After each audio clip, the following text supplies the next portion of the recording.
nós estamos numa sequência de estudo no livro dos Reis, primeiro livro, verificando cada passo da vida, da história dos reis. E hoje nós temos um personagem diferente nesse contexto.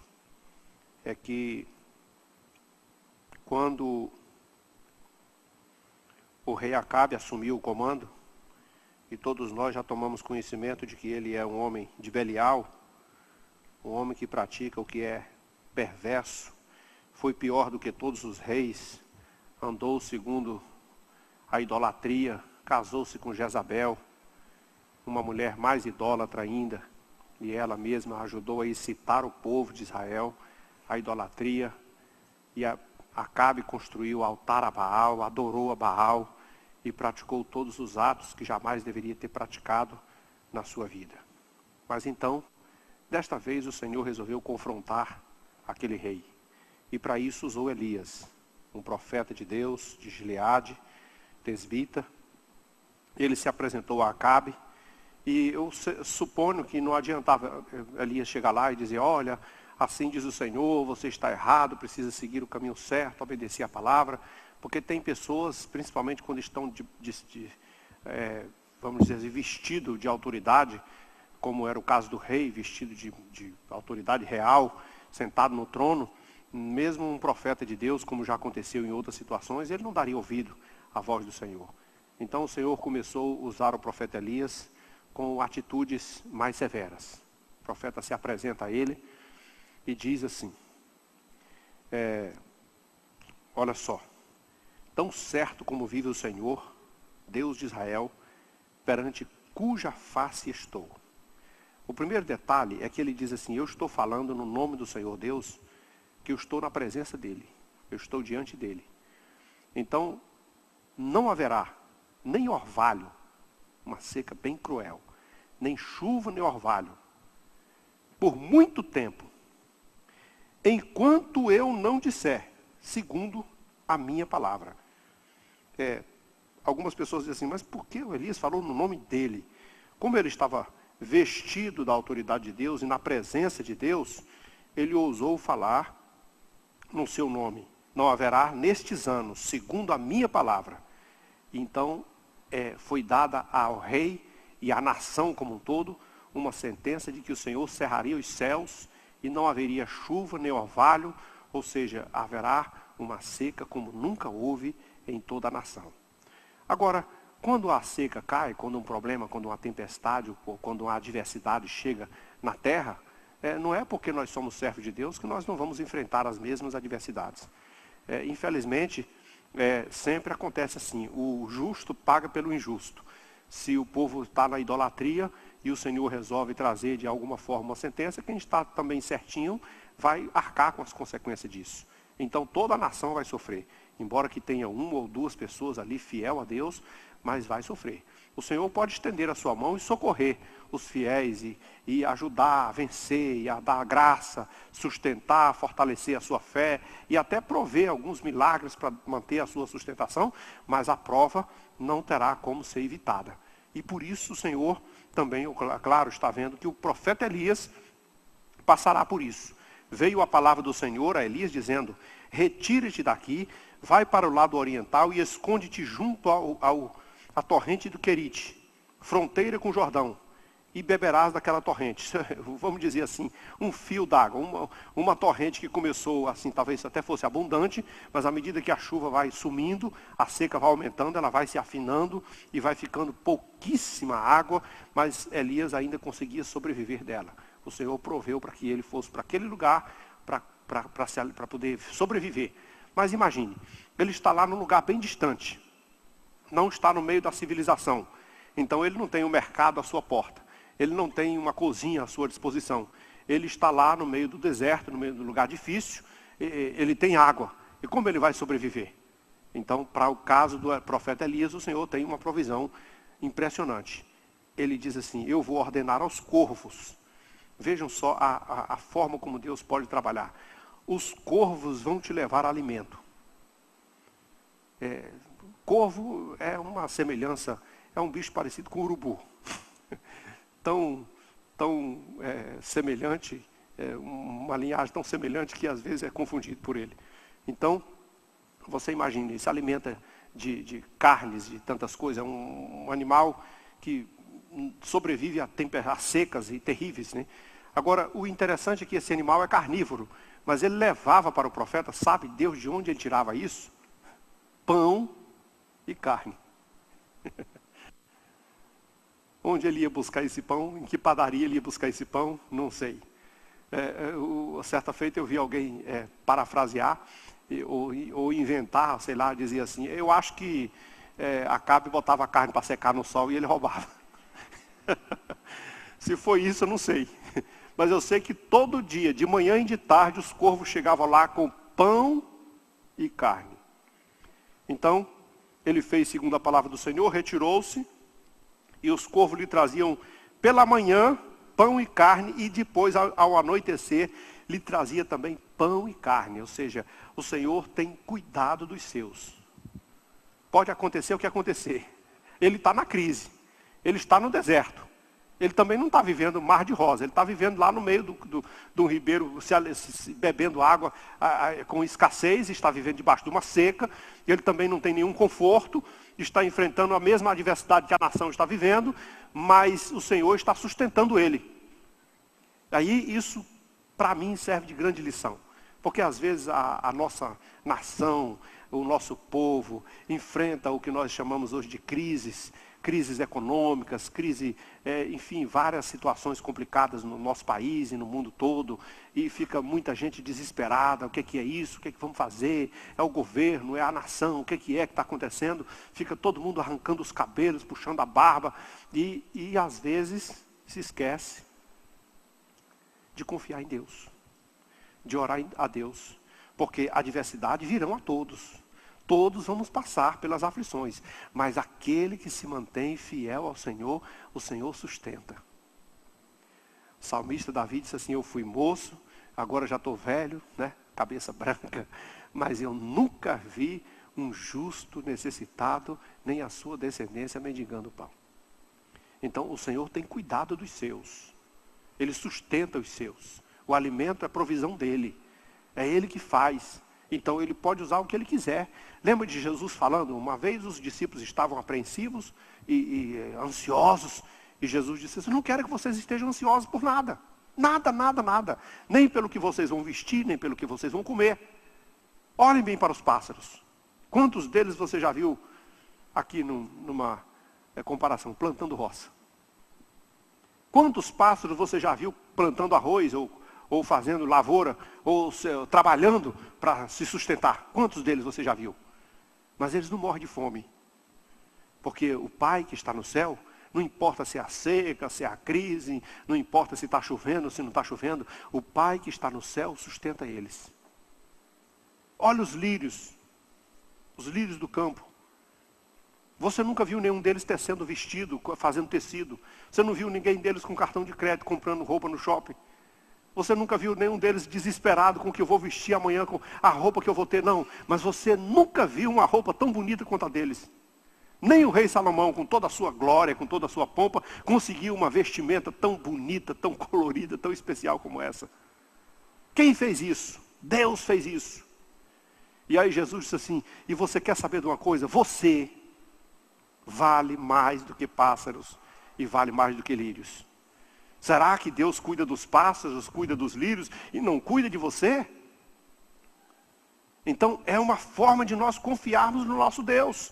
Elias está no meio de uma confusão das maiores, uma seca que o Senhor usou para dar uma sentença dura para a nação, por causa da idolatria. Mas o Senhor disse assim, vamos imaginar, tu está na seca também, tu está na crise também, tu está debaixo do jugo, do sofrimento da nação também, mas você, o Senhor sustenta.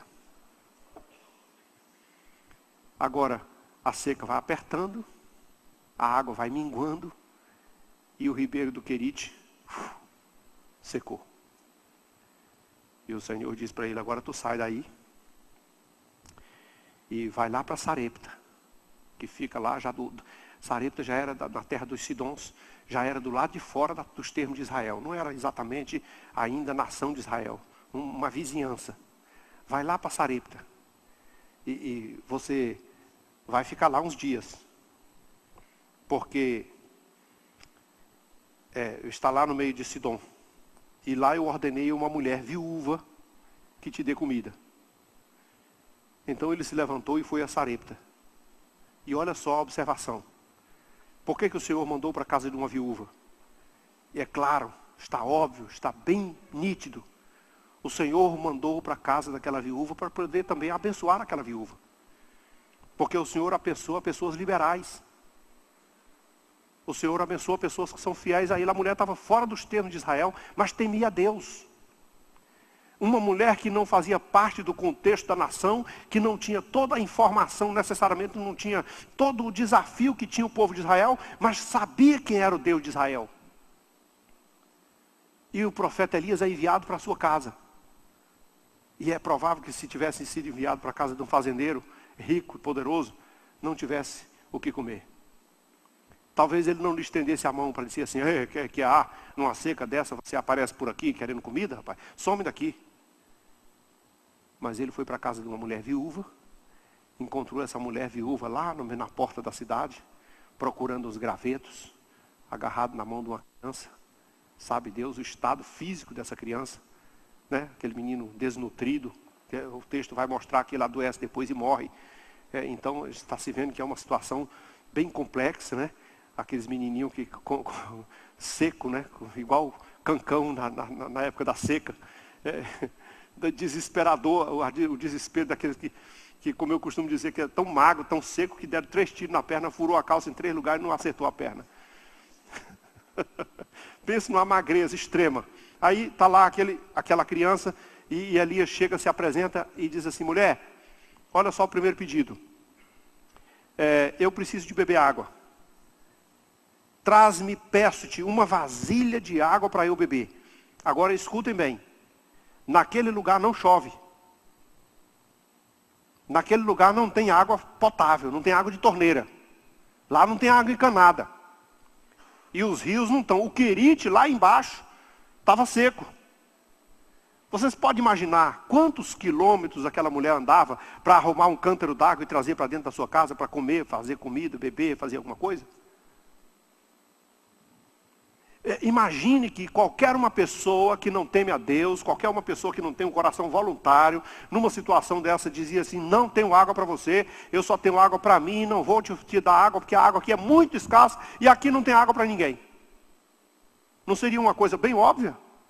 Não seria uma coisa nossa, do nosso contexto atual, dizer assim, não, o que há? Eu tenho aqui uma caneca d'água que só vai dar para mim, aqui não tem para ninguém. Mas o texto diz que aquela mulher voluntariamente saiu para buscar água para ele beber. E aí ele interrompe aquela mulher no caminho. Ei, vem cá. Traz também, quando tu vier, um bocado de pão na tua mão para eu comer. Aí ela, olha, essa situação é mais complicada. Aí é mais difícil. Por quê? Porque não tem nada aqui. Tão certo como vive o Senhor, teu Deus. Ela sabia que era Deus. E sabia que Elias era um homem de Deus. E tão certo como vive o Senhor, teu Deus, eu não tenho nada cozido. Ou seja, não existe nenhum pão aqui, não existe nada, absolutamente nada que eu possa servir para comer. Não tem. Mas para não dizer que não tem, eu vou dizer assim, lá na minha casa tem um resto de farinha e um pouco de azeite. Olha aqui os gravetos, estou pegando essa lenha aqui para isso. É muito pouco que eu tenho lá, vou fazer 2 bolinhos. Um para mim e outro para o meu filho. E vamos morrer depois dessa refeição. Essa é a única certeza que eu tenho aqui, é que essa vai ser a nossa última refeição. Vou fazer um bolinho para ele, outro para mim, nós vamos comer e vamos aguardar a morte. Está fácil essa situação? O contexto da história diz que ficaram 3 anos e meio sem chuva. Mas para uma pessoa pobre que está bem no interior, 1 ano já é suficiente para chegar numa situação dessa. Quem já viveu as secas do Nordeste sabe que quando passa um ano todo sem chover, o desespero, o sujeito come mala. Desmancha a mala. Meu avô contava a história que houve uma seca no Nordeste que as pessoas desmancharam as malas de couro e botaram no feijão ou no fogo e cozinharam as malas e comeram. Porque a mala era feita de couro e então cozinharam a mala para comer. O sujeito não tem o que comer.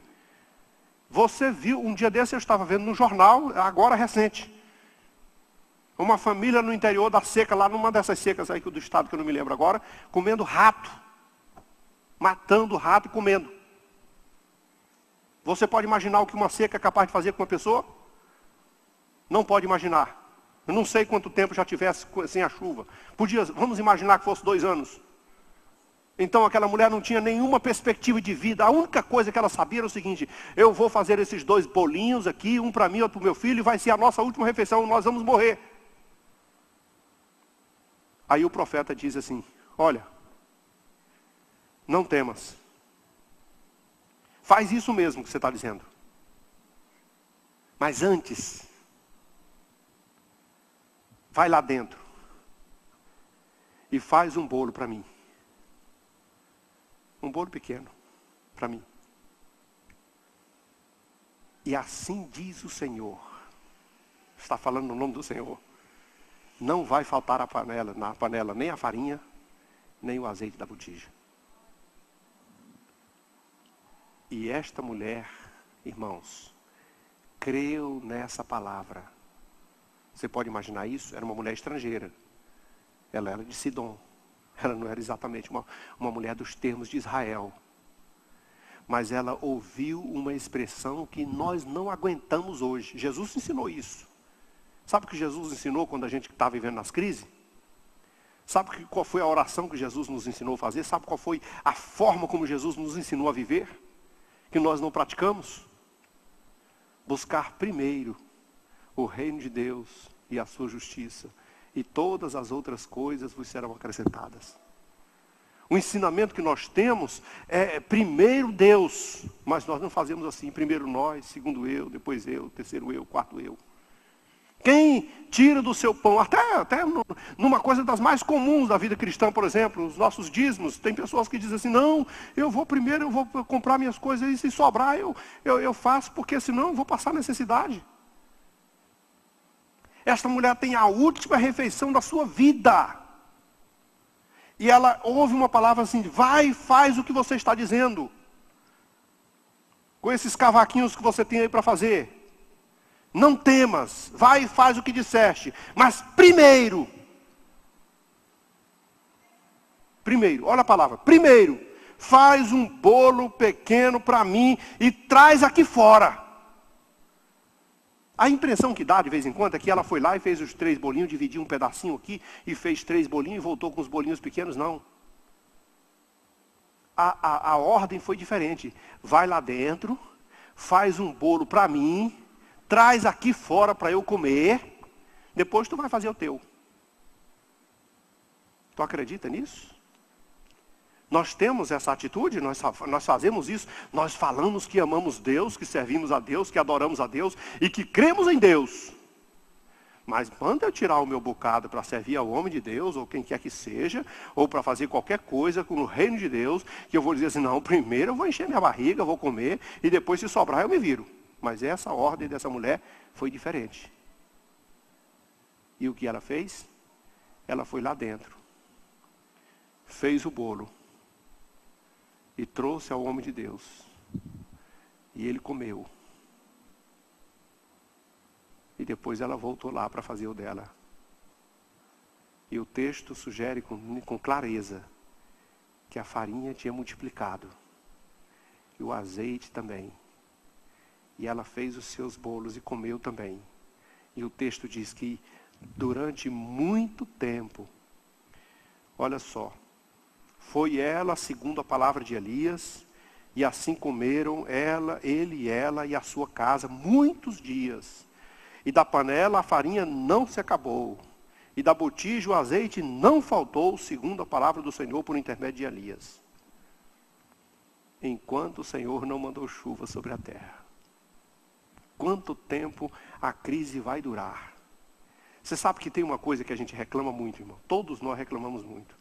Quando bate uma seca, quando bate uma crise, quando a coisa começa a fechar as portas, quando o bolso esvazia, quando a geladeira está seca, quando a despensa está vazia, todos nós nos sentimos apreensivos e reclamamos. Mas é exatamente nesse período que nós crescemos. É exatamente nesse momento que nós vivemos as experiências mais impressionantes.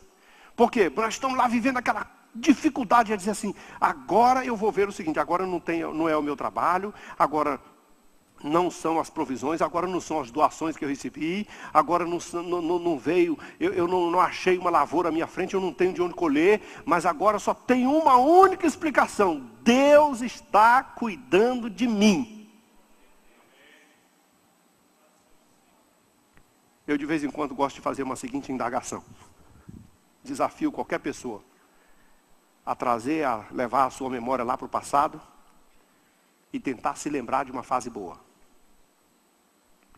Tenta lembrar da bonança, daquela fase tranquila, boa, dinheiro no bolso, sem dificuldade. Tenta lembrar. Alguns não vão lembrar. E se lembrar, você vai descobrir uma coisa, não significou nada para você. Não representou nada para você. Agora lembra da crise, lembra daquela fase. Lembra daquela época que você disse assim, meu Deus, eu ia morrer, eu pedi para morrer, eu estava no desespero, foi a coisa mais difícil da minha vida. Lembra de tudo que você viveu. E depois você chegou lá no fim, sabe Deus como, passou por cima de tudo, venceu, chegou do outro lado da história. Agora lembra, o que significou para você? Você vai dizer assim, mudou minha vida. Marcou a minha vida, é a minha história, é tudo de bom que eu tenho para dizer. Porque nós crescemos na hora da crise. Nós crescemos nas experiências amargas. Aquela mulher viveu um momento de muita fé, de muita convicção. Ela teve coragem de abrir mão de tudo que ela tinha em mão, porque ali era a vida dela, não era só um alimento qualquer, não era só o dia da sua refeição, não. Ali era a sua vida. Ela disse assim, nós vamos morrer depois dessa refeição. Ela colocou a vida dela nas mãos de Deus. E ela viu Deus sustentá-la durante todo o período da crise. E se alguém quiser vencer bem as crises, um dia desse, quando o nosso país entrou em mais uma dessas muitas recessões,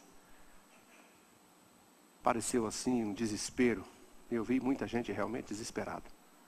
E agora, como vai ser? Como vamos viver? Como vai acontecer? Quase todos os eventos que nós tivemos aqui na igreja, contando com EBF, Celebrai, nós baixamos as taxas pela metade, vendo a crise. Se vocês estão com dificuldade, nós estamos com dificuldade, vamos baixar pela metade para ver se as pessoas conseguem fazer isso. Nós vimos o desespero do Ministério de Missões, dizendo assim, meu Deus, e agora? O dólar subiu quase 2 vezes, estamos devendo uma fortuna. E eu não me esqueço que o ministro de Missões falou assim, pastor, não sabemos o que vamos fazer, vamos ter que trazer gente de volta, e nem a passagem a gente tem para trazer eles. E eu disse para ele, mas o missionário não é teu e nem meu, e a obra não é tua e nem minha. E quando passou do nada, um dia ele recebeu uma notícia. Num dia só, Deus supriu todas aquelas necessidades. Num dia só. Uma pessoa só mandou dizer assim, está aqui, olha, o Senhor me abençoou, eu ganhei uma causa na justiça e eu coloquei, já está na conta aí, uma oferta para que eu mandei para missões, que foi um voto que eu fiz a Deus. E aquele voto que ele fez foi exatamente o valor de todas as contas que tinha para pagar da obra missionária. Quem é que cuida da obra, Senhor? Meus irmãos, não é eu não. Quem é que cuida de mim e de você? Não somos nós, é o Deus que nós servimos, que cuida de nós, que supre nossas necessidades. A única coisa que Ele espera de nós é uma única coisinha. Você primeiro serve a Ele. E depois todas as outras coisas vos serão acrescentadas. A crise continua, não é mesmo? Mas eu ainda não vi ninguém pular da torre. Eu ainda não vi ninguém morto. Ainda não vi ninguém desesperado. O que eu estou vendo é que dia após dia, O nosso Deus mostrou que é o Deus do sustento, que é o Deus da provisão, que é o Deus do cuidado, que é o Deus que zela pelo que é seu, e tem deixado todo mundo assim, de boca aberta, diz assim, como é que nós conseguimos? Estamos conseguindo. Isso não é problema. Eu só quero saber de uma coisa. O Senhor Deus está presente e Ele diz, eu sou o Deus que provê. Jeová Jiré. Agora escute uma história. Porque experiências são assim, para a gente contar a vida toda. O texto diz que depois disso adoeceu o filho dessa mulher, a dona da casa. E a sua doença se agravou tanto que ele morreu. Aí eu começo a imaginar que, será que a crise estava pouca? Você já viu aquela história que ela dizia assim, não tem jeito de piorar? Brincadeira sua, não tem? Vamos provar que tem jeito. É quase como uma brincadeira que as pessoas dizem, aqui não tem jeito de piorar. E dizem assim, vamos apostar? Vou ver para você, mostrar para você que piora. Quando ela pensava que não tinha jeito de piorar, ou então quando ela já se sentiu, pelo menos o Senhor está cuidando, ou então quando ela se acostumou com a provisão do Senhor, permitiu uma outra prova. Por que Deus permite a prova? Depois no final do texto você vai entender. Eu vou lembrar aqui das experiências de Jesus. Um dia Jesus estava dormindo no barco com seus discípulos. E o mar entrou numa tempestade. Os discípulos ficaram angustiados, desesperados. Gritaram, choraram, Senhor, socorre, nós estamos morrendo, o Senhor está dormindo, meu Deus. Aí Jesus levantou. Qual é o problema? Vocês estão preocupados com o quê? Estendeu a sua mão e falou para o mar, quieto. E ainda disse para ele, cala-te. Os meus discípulos estão com medo do barulho. Shhh. O texto diz que imediatamente o mar se acalmou e o silêncio tomou conta. E houve uma bonança assustadora. E naquela experiência, os discípulos de Jesus, que viam Jesus fazer milagre, que viam Jesus multiplicar pão, que via Jesus curar enfermo, ressuscitar morto, fazer tanta coisa extraordinária, os discípulos de Jesus, naquele dia, falaram assim, quem é esse que até o mar e o vento lhe obedece? Ou seja, eles viviam todos os milagres, mas não conheciam Jesus. Aí, passado mais uns tempos, outra tempestade. E dessa vez Jesus fez pior, ele ficou fora do barco. Deixou os discípulos seguir sozinhos, entrar no desespero, jogar coisa fora do barco, gritar, socorro, meu Deus, vamos morrer todo mundo, afligiram, já agora acabou. Estava até vendo fantasma, de tanto medo que eles tinham. Jesus aparece caminhando sobre a tempestade, e tem aquele episódio extraordinário que Pedro vai ao seu encontro, e Jesus entra no barco. Quando Jesus entra no barco, o mar se acalma completamente. O silêncio toma conta de tudo de novo, uma grande bonança.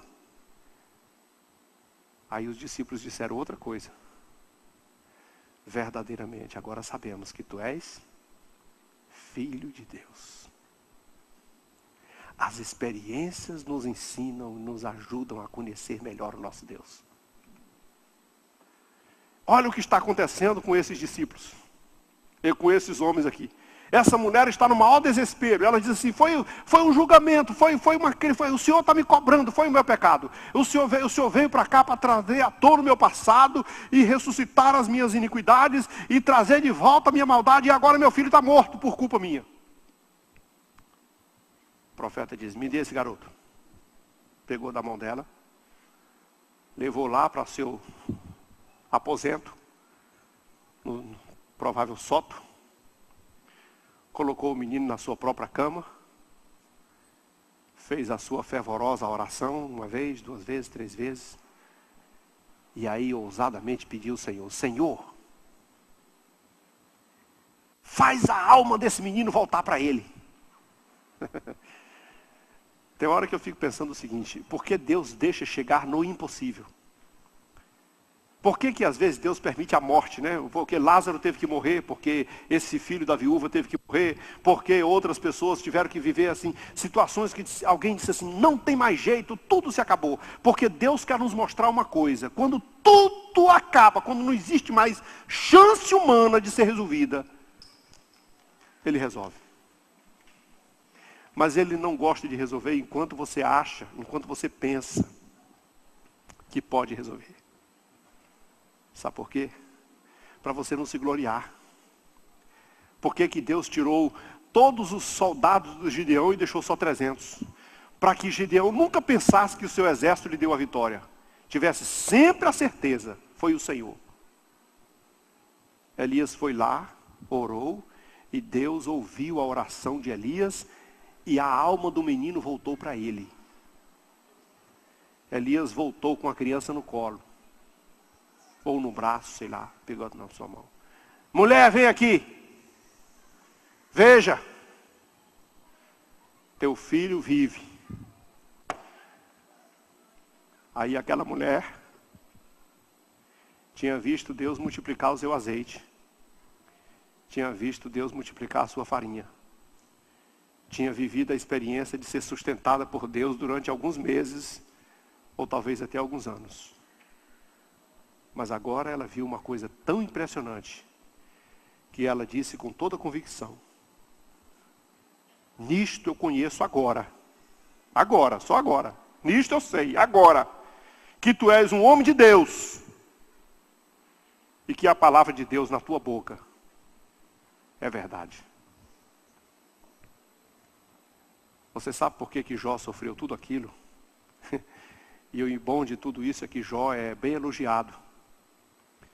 Jó é elogiado por Deus. Meu servo Jó, justo, reto, temente a Deus, que se dizia do mal. Aí Deus permite a ele uma prova das maiores que alguém pode imaginar. Daquelas que tira toda a paz, que ele pede para morrer dezenas de vezes. Mas o Senhor não leva. O Senhor não mata. O Senhor deixa ele viver todas as provas e lá no final o Senhor dá tudo de bom para ele. Aí ele diz assim, Senhor Deus, eu te conhecia.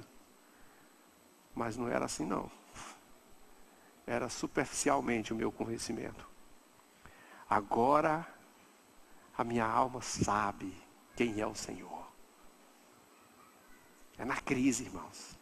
É na dor que nós crescemos. Então, seja lá qual for a situação, existe uma coisa que não pode faltar à nossa vida. É a coragem de confiar em Deus e colocar Deus em primeiro lugar na nossa vida, em qualquer situação. Essa é a única maneira de nós conseguirmos a vitória em nossa história. Amém? Vamos orar? Voltamos aí depois. Elias ainda prossegue na sua jornada aqui com Acabe. Temos mais pela frente.